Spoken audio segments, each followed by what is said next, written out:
Face because they are a family program. Right.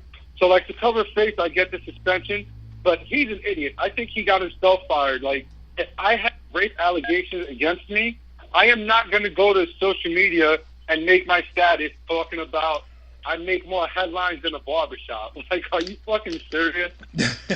Like, that's fucking stupid. Yeah, not exactly point, intelligent.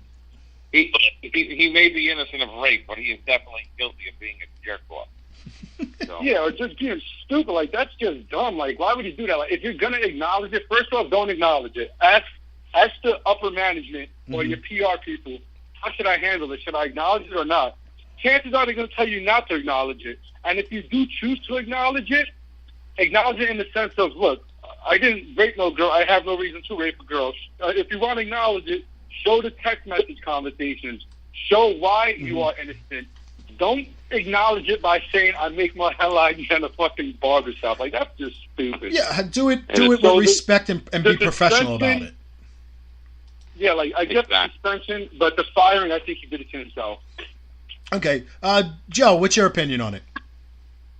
Well, you just said it right off the bat. He lost his job for failure to inform them, about this ongoing investigation. Mm-hmm. So I get, when you get hired, you sign a contract and there's rules and regulations, and that's probably one of them. If you get like a cop, if a cop gets in trouble off duty, gets into a fight or whatever, they have to let their precinct or their superiors know. If you don't, that probably rules of grounds for not a termination, but something. I guess it's kind of similar to the same thing, Yeah. And did you guys all see the rebuttal? Did you see the whatever the evidence saying that he's innocent with those messages? Everybody read that? Yeah. But Jeff, hold on. The thing is, Enzo Amore is a dime a dozen guy. Yes. WWE don't give a fuck if they lose him or not, so they don't want none of this bullshit around. Right. No, not definitely not sticking up for him. I'm just saying, as far as did you see all those messages? Did you read them all and everything? No. They had like a little video. Some little gay dude did a video and I don't know, read off all the messages. It was actually pretty interesting. I mean, if you watch it, you would definitely say that girl is she's definitely out of her mind, and he's probably innocent in that case, but he'll be the bottom line is if you're accusing someone of rape, you're not bragging about sleeping with the guy and then waking up the next morning next to him and bragging about it. Exactly. Yeah, pretty much. And not only that, she the little gay dude that the gentleman Jeff was just speaking about, they've done videos in the past, the same females, and she's spoken about, it said herself, she's a compulsive liar, she does things for attention. Right. There's a video of her speaking about, like, when she faked her pregnancy. Like, she's known to do things like this. Yeah. Didn't she fake a pregnancy, too? Yeah. That's the same video where she talks about, in that same video where she faked the pregnancy, she talks about how she does things for attention and how she's a compulsive liar. Like, she says all this herself. It's not like somebody else is making up the words for her. And you hear the gay dude in the background, like, telling her, like, yo, that's too much. And she keeps going in on herself. Right. So that tells you what kind of character she is right there. Well, at least this kid was smart enough to distance himself away from her before she decided to come out and do all this, so she didn't drag him down as well. Right, exactly. Because he could have been she could have involved him and they were still friends. He could have became an accomplice of a false rape, case, which, brings up my next question, because I've seen this question go around on Facebook numerous times. Should women or men go to jail or serve any jail time for falsifying a rape case? 100%. Yeah, 100%. Yes. Fuck yeah. Look what you're doing. Look at the monetary, beating this guy's going to take right now. When not to mention personally in the media and everything, just looks very bad, and he lost his job. He's going to be working on 3rd Avenue, that pizza wagon place. Yeah. I love pizza wagon. Wait. Don't pull pizza wagon into it. That's the best fucking pizza, just for the record. Well, when he's not doing that, he's going to be, traveling superstars of wrestling with Eric Sims. He'll be touring for RDP. Cut it out. And that's no BS. Oh, Jesus. Yeah. That's great. Okay. Oh, man. We can talk about Richie for a few minutes. I want to have a couple of laughs. Sorry, Rich. Well, let's, because I know Joe's time is limited, so let me get into this subject that I know Chris and Joe are going to enjoy.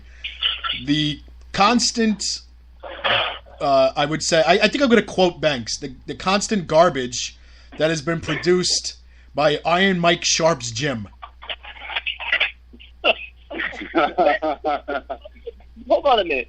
Banks, where did this come from? Because that guy's gym school's been closed for about 20 years. What happened was, this has been on my mind for a while, excuse me. I had spoken a while ago with that Grim guy from Grim Tour Show. And it was like, he messaged me on Twitter. I don't know, Joe knows me personally, so Joe knows I don't really know much about social media. I never knew on Twitter you can inbox people. Yeah. So he inboxed me a while ago, something on Twitter, and he said something like, I was trained by Iron Mike Sharp. Like I was trained by Iron Mike Sharp and the Creator Pro Wrestling. I'm trained for 15 years. So that was always something that stuck out in my mind. Then one of the Grim guys himself, like I'm actually friends with, like I've known him since he was a kid. I'm not going to put him on blast because Grim is a spiteful person, and if he knows that he knows me, he's the type to take him off of his shows. Right. So I'm not going to say the guy's name, but like I've known him since he was a kid, so he and I are good friends with or whatever. And we were speaking about something, and I asked him, I was like, yo, like who's the trainer there? So he said some guy, Cletus, and I'm like, who the fuck trained Cletus? And he's like, oh, Iron Mike Sharp. So I'm like, what the fuck? So then, then he said that there's just a whole list of guys. I'm trying to think. I know supposedly that Cletus guy, those fucking, what's that show, BRAWL, where my old partner JT Highlander and his new partner Ricky. Oh, that's a shit fest. Yeah, that show of all of those guys are from Iron Mike Sharp. So I just asked a genuine question, like, is there anybody good from Iron Mike Sharp? Because the only person I know off the top of my head that's good from that school is Biggie Biggs. Anybody else I don't know is from that school that's good besides Biggie Biggs. So I just asked the question, and apparently it triggered butthurt for people. Yeah, genuine. And it's funny because the irony was like I asked the question in the sense of to build the school's name back. And they just made themselves look stupid. Well, they made themselves look worse. There was a couple people named on that. Didn't they say that Crowbar trained there? Yeah, Crowbar, which I didn't know. Nova, which I didn't know. My trainer actually was trained there, which I didn't know. Like, Nova was from Preston. Excuse me? Joe, did you say something or no? I said Nova is from Bricktown. That's where the school was. Okay. Well, I can tell you a shitload of guys who claim from that school that fucking suck and have no reason to be there. Joe, remember that show? It was years back. Thanks. You brought up JT, that show that he was talking about, that B. I think they canceled. They'll be done for another 20 years. I'm sure they have. Like, did you see that show? Oh my god. Well, did you see that? Well, like, Joe, that Iron Mike Sharp Battle Royal that they had? It was terrible. I enjoyed Bad Wrestling, but that was too bad. I couldn't sit through it all. Like, I love Bad Wrestling. If anybody knows me, I can sit there and watch Bad Wrestling all day, but that was too much. Yeah, but there was a show years ago that Joe and I went to, and it was Joe, that's Joe. Remember when it was Dirtbag Dan versus Biggie Biggs? I think that's where you met Biggie Biggs. And remember, we fell asleep. Oh, yeah, passed out against the wall. Yeah, like, we were leaning against the wall watching it, and we fell asleep, like, and that whole show was all Iron Mike Sharp guys. Like, so it's like, what the fuck? I can't say anything because I've been caught. I'm sorry if I'm I've been caught cursing sleeping on at your show. shows numerous times, so I can't. No, but there's a difference between tired and just bored to death. That is true. Is that like where Bill Ding and them guys are from too? Who, Bill Ding? Isn't he from there? No. Bill Ding actually comes from the where I come from. I know Bill Ding for many years. The problem, Bill always like he has a good heart and he tries, but like he has health issues because of his size. But he tried. That's one thing I give him. He always tried, no matter what. He never said I can't. He tried it. So I give him that much. But my question is, with this Iron Mike Sharp school gym, whatever the hell they got going on, or whatever they produce, everybody knows they're bad, and what they put on YouTube on their videos is not good. Why did he continue to bring? I mean, you're just ruining the name and the legacy of Iron Mike Sharp, who was pretty much one of the first. But they think it's good. There's no way they can think it. I mean, they literally would have to be. They would have to be legally blind. You'd be surprised. Nowadays, so many people are fucking delusional. I just don't get it. I really don't. I honestly don't understand how anybody can say, it's good. I know people that are very critical about themselves that don't like their performance in the ring, but meanwhile, everybody goes nuts over it because they don't know any better. So how are they going to delude themselves to thinking it's good when everybody else is telling them it's bad? I got to get my shit in. Well, Ricky Rackett thinks he's fucking good. Him and his disgusting girlfriend. There's no way he thinks he's good. It's funny. His disgusting foul online. He's fucking bad. Well, like getting back to Grimm. First of all, we covered this a while ago with him last season. His timeline's all wrong. Whenever he said he was there, Sharp was already moved out of New Jersey and not living in the state. His school was closed down a year after he said he was training there still, so there's no way he was training there for all that time.